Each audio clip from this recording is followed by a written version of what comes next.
Tujuan saya menikah, mendapatkan materi yang saya impikan itu berhasil. Tapi kebahagiaan di dalam rumah tangga itu nggak ada.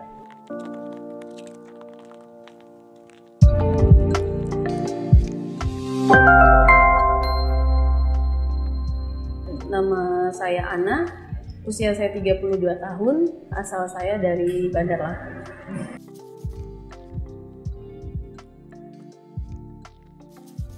Saya ingin menceritakan bahwa pernikahan dini itu bukan batu loncatan untuk menuju kesuksesan. Awal mula saya memutuskan untuk menikah di usia dini itu adalah faktor ekonomi. Faktor ekonomi, saya ingin mendapatkan ataupun berkeinginan sesuatu lebih cepat. Jadi saya memutuskan untuk menikah dengan pria yang sudah mapan ataupun sudah saat itu mantan suami saya sudah bekerja di perusahaan BUMN. Ya. Oke. Jadi itu umur berapa sih Mbak? Saat itu saya 17 tahun. 17 tahun? Ya. Betul-betul masih muda Mbak ya? 17 tahun. 17 tahun.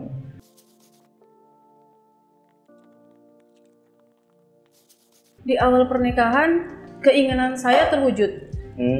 Keinginan saya terwujud, tapi sepanjang jalan pernikahan, apa yang saya impikan itu tidak sesuai dengan realita. Jadi karena saat itu saya juga masih belia, dan di saat karena desakan faktor ekonomi, saya ingin punya mimpi lebih cepat tanpa proses mungkin. Jadi saya memutuskan untuk menikah dengan pria yang mungkin yang sudah mapan, tapi segala keinginan saya itu nggak mulus.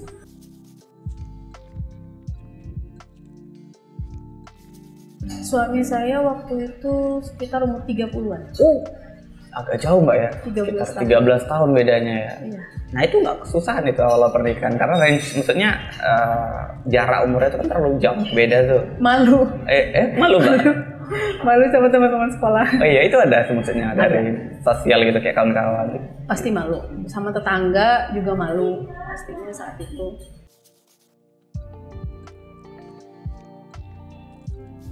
Orang tua sendiri tidak merestui.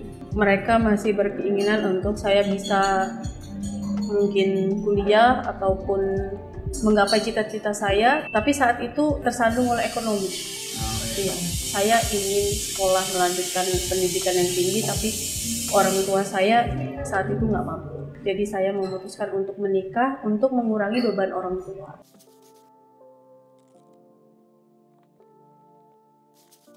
Mungkin kami punya visi dan misi yang berbeda. Saya kan mungkin di saat itu visi saya adalah mungkin materi. Dia menikahi saya itu mungkin hanya karena ingin punya anak, karena mungkin dia usianya sudah lanjut, dia mungkin dituntut oleh keluarga untuk punya keluarga, punya anak. Nah itu jadi tujuan dia. Saya menjadi istrinya itu hanya seperti boneka. Selama saya menjadi istrinya, saya tidak pernah boleh bertemu keluarga besar, bahkan keluarga kandung saya sendiri, termasuk orang tua. Jadi saya dikekang, dia terlalu posesif, saya tidak pernah mendapatkan kebahagiaan seperti istri kebanyakan. Di situ mulai redup mimpi saya. Di situ mulai saya merasa materi itu bukan segala. Dari semenjak itu saya sudah mulai menjauh. Sudah merasa hilang rasa. Dengan tujuan saya sudah tercapai, rumah tangga saya hampa, tidak ada kebahagiaan di situ. Tujuan saya menikah, mendapatkan materi yang saya impikan itu berhasil. Tapi kebahagiaan di dalam rumah tangga itu nggak ada. Karena disitulah saya bilang pernikahan dini, jangan pernikahan itu menjadi main-main. Dari situ saya mungkin mendapatkan karmanya. Jangan pernah mempermainkan pernikahan. Dari situlah saya mendapatkan pelajaran bahwa segala sesuatu yang sakral itu memang harus dari hati dan dari niat yang baik. Jangan pernah untuk dipermainkan.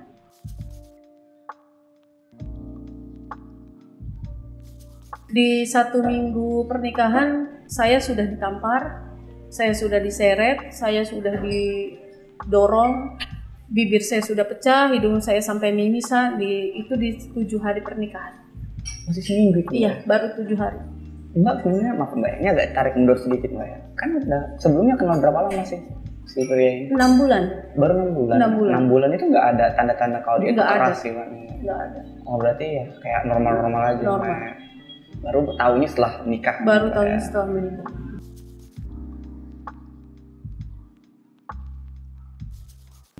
Ya, di saat posisi saya masih terluka, saat itu saya belum berani bertemu dengan orang tua. Oh, karena mungkin masih ada bekas-bekas. Kebetulan saya juga anak pertama.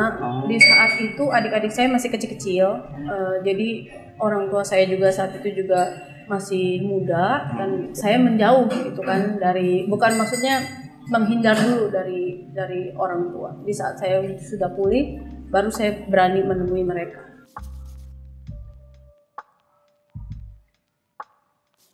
Sampai hamil 9 bulan.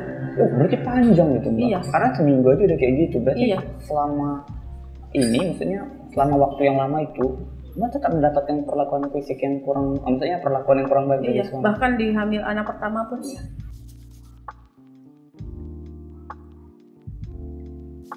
Sudah, saya berencana setelah melahirkan, saya berencana mau berpisah. Saya melahirkan juga, dia juga nggak mendampingi saya.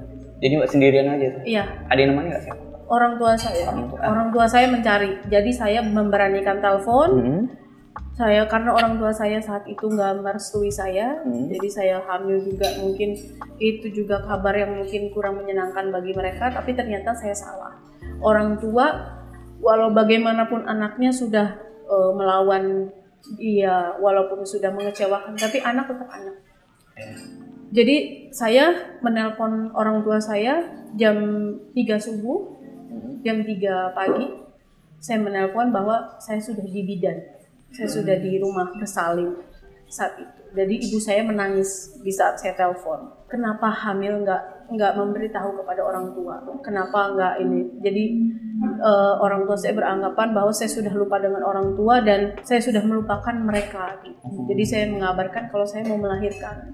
Itu saya minta restu bahwa saya ingin melahirkan dan gitu. Detik itu juga orang tua saya saat hujan deras langsung mencari rumah bersalin. Setelah mencari rumah bersalin itu kemana-mana mereka mencari, mungkin salah alamat, salah lokasi, tapi tetap dicari sampai bertemu dengan saya jam 6 pagi. Jam 6 pagi saya sudah melahirkan sendiri. Sendiri? Ya maksudnya tanpa didampingi suami dan orang tua. Kebetulan jarak dari kontrakan ke rumah bersalin itu kurang dari 1 kilometer dan memang saya sudah kontrolnya juga di situ. Jadi saya jalan kaki dari kontrakan ke tempat bersalin itu sendiri. Jadi saat bertemu saya, posisi saya sudah melahirkan, saya bertemu dengan orang tua, mereka meluk saya terus nangis, terutama ibu nangis, dan yang sedihnya itu di situ suami saya nggak bahagia dengan kelahiran anaknya karena keinginan dia adalah mempunyai anak laki-laki dan sedangkan anak yang saya lahirkan pertama adalah perempuan. Oh, sesuai harapan berarti. Iya. Nah, responnya gimana itu waktu udah lahir? Kan cuek. Iya. Saya merasa justru saya dan anak saya terlahir kembali.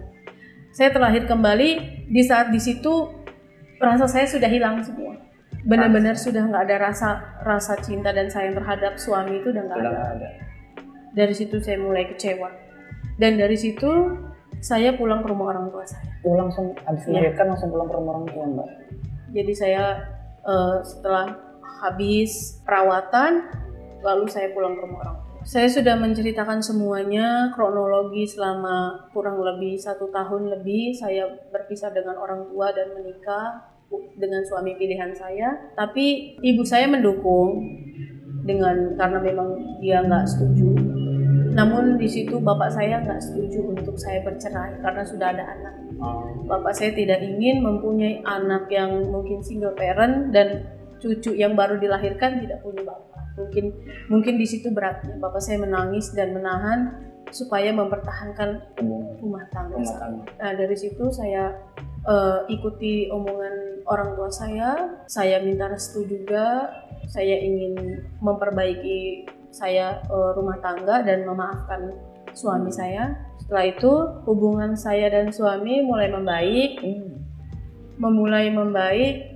namun dia masih berkeinginan untuk mempunyai anak laki-laki. Jadi anak saya masih bayi, kurang lebih selesai saya nifas umur 6 bulan, bayi 6 bulan. Saya sudah hamil lagi. Sudah maksudnya dia ingin saya hamil lagi untuk melahirkan anak yang kedua laki-laki. Itu harapan dia.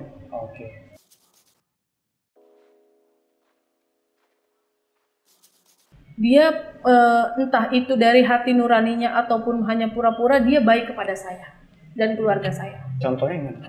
Contohnya semua keinginan saya diturutin dan saya didampingi. Beda kali Mbak ya sama anak pertama. Beda lagi. Di usia kandungan 7 bulan saya USG diantar dengan adik kandung saya laki-laki. Ternyata hasil dari USG itu adalah perempuan. Perempuan lagi. Saya nggak berani memberitahukan kepada suami kalau calon anak yang kedua adalah perempuan. Jadi di situ saya tutupi sampai lahir lagi anak kedua. Dia mendampingi saya, itu benar-benar seperti suami siaga di saat yang kedua itu. Tapi lahir lagi perempuan ya itu. Langsung berubah, maksudnya gini, nggak ada penerimaan, langsung berubah sikapnya gitu. Iya, langsung berubah sikapnya. Tapi di saat itu semua perjalanan karir dia tidak semulus apa yang selama ini selama menikah dengan saya.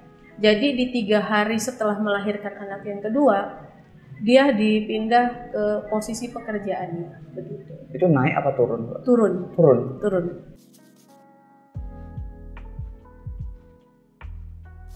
Faktor ekonomi. Jadi karena dia sudah dipindah posisi, saya tidak bisa lagi seperti yang kemarin-kemarin, gitu. Dan bisa dibilang ya bulanan juga beda, gitu kan. Uang jajan saya ataupun dia menafkahi saya juga agak berkurang kan, begitu. Karena dia uang itu dipegang sendiri. Hubungannya membaik, tapi di satu sisi dia seperti tidak bisa menerima kenyataan kalau dia posisinya sudah diturunkan, gitu. Jadi ataupun digeser lah oleh rekan kerjanya sendiri.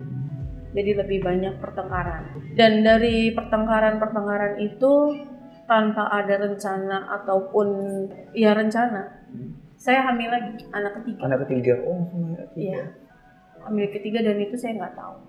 Maksudnya saya hamil itu, saya tidak tahu kalau saat itu saya kondisinya lagi hamil. Nggak ada Mbak tes atau nggak ada Mbak cek ya Mbak? Iya. Tahu hamilnya? Tahu hamilnya saya sakit. Saya sakit, lalu saya ke dokter. Ternyata kata dokter, ibu ini bukannya sakit, tapi ibu ini hamil. Nah dari situ saya berpikir ekonomi saya lagi di bawah, tapi saya hamil anak ketiga. Yang saya rasakan dan saya pikirkan adalah sudah cukup 2 anak bagi saya untuk memikirkan masa depan mereka. Ternyata saya hamil lagi anak ketiga, tapi dokter dan orang tua saya, suami saya juga menganjurkan supaya itu dilanjutkan. Hamil. Dan saat itu saya sudah hampir putus asa. Kehamilan itu tidak dihiraukan. Dihiraukannya saya jadi masa bodoh. Sampai di usia 7 bulan saya baru USG. USG bahwa itu anaknya laki-laki. Baru laki-laki. Iya.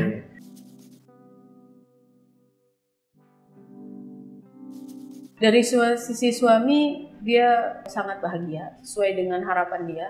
Keluarganya juga bahagia. Yang tidak membuat bahagia adalah ekonomi. Di saat itu karena bisa dibilang lagi jatuh ya. Jadi harapan dia satu terwujud, tapi yang satu harus tergeser begitu. Setelah saya melahirkan anak ketiga laki-laki, rumah tangga saya pikir bisa baik-baik aja. Ternyata enggak. Mungkin chemistry-nya mungkin. Karena saya udah nggak ada rasa lagi. Jadi di situ kebahagiaan itu udah nggak ada. Sampai di 2017 ada pertengkaran hebat. Di malam itu, saat itu saya mengangkat seorang adik perempuan yang ikut dengan saya, anak-anak masih kecil-kecil. Alhamdulillah pernikahan kami sudah memiliki rumah sendiri. Hasil saya menabung dan mengumpul untuk membangun rumah sedikit demi sedikit untuk saya dan anak-anak dan keluarga. Tapi karena pertengkaran yang hampir setiap hari dan rasa hati yang udah hampa, mungkin dia juga sama, dan di 2017 itu saya bercerai.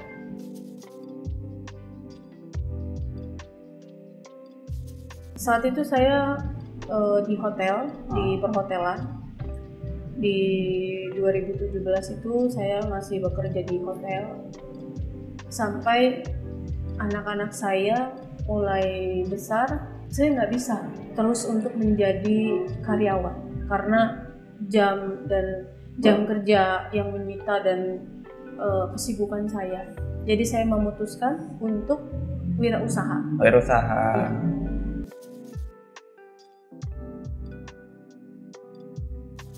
Untuk sampai saat ini nggak ada, karena saya tidak pernah menebar kebencian.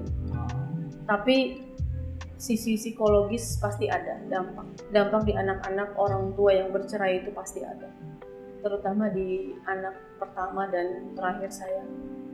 Psikologisnya pasti ada, minder dan malu karena punya orang tua yang mungkin berpisah, jadi pendiam. Apalagi sekarang sudah beranjak remaja, dia sudah tahu, anak-anak itu sudah tahu kalau anak yang broken home itu mungkin kebanyakan itu gagal. Tapi saya sebagai seorang ibu menanamkan bahwa nggak semua orang tua yang bercerai itu anaknya gagal. Saya selalu mendampingi anak saya sampai detik ini menjadi mempunyai keinginan besar berpendidikan dan menggapai cita-citanya dengan mulus dan penuh proses perjuangan, tidak seperti saya ibunya yang berkeinginan tapi seperti batu loncatan. Saya tidak akan menerapkan, bahkan saya tidak akan menceritakan tentang kisah saya ini kepada anak saya. Sekarang saya sudah menerima keadaan saya dan sadar bahwa segala sesuatu itu jangan dilakukan dengan berambisi, tapi dilakukanlah dengan doa dan berusaha. Pelajaran hidup saya. Jadi segala sesuatu hal yang didapatkan instan itu enggak selamanya indah, ya, bagus. Enggak selamanya. Menjadi single parent itu pasti di satu sisi, dari sisi tetangga, dari sisi pertemanan ataupun lingkungan, itu pasti dikucilkan karena nggak punya pasangan ataupun nggak punya pendamping. Tapi saya selalu menguatkan diri saya bahwa saya ingin membesarkan anak-anak saya untuk tumbuh secara normal dan berkecukupan seperti kawan-kawan lainnya yang temannya punya. Kalau bisa anak-anak saya juga bisa punya yang teman-temannya inginkan ataupun raih, teman anak-anak saya juga bisa raih. Saat anak-anak udah mulai tumbuh remaja,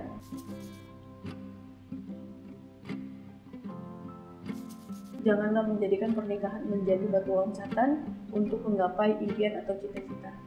Karena tidak semuanya dan tidak selamanya batu loncatan itu akan membuat kita bahagia. Jika ingin menikah, berniatlah baik, karena memang untuk tujuan menjadi pernikahan rumah tangga yang sakinah, mawaddah dan warahmah.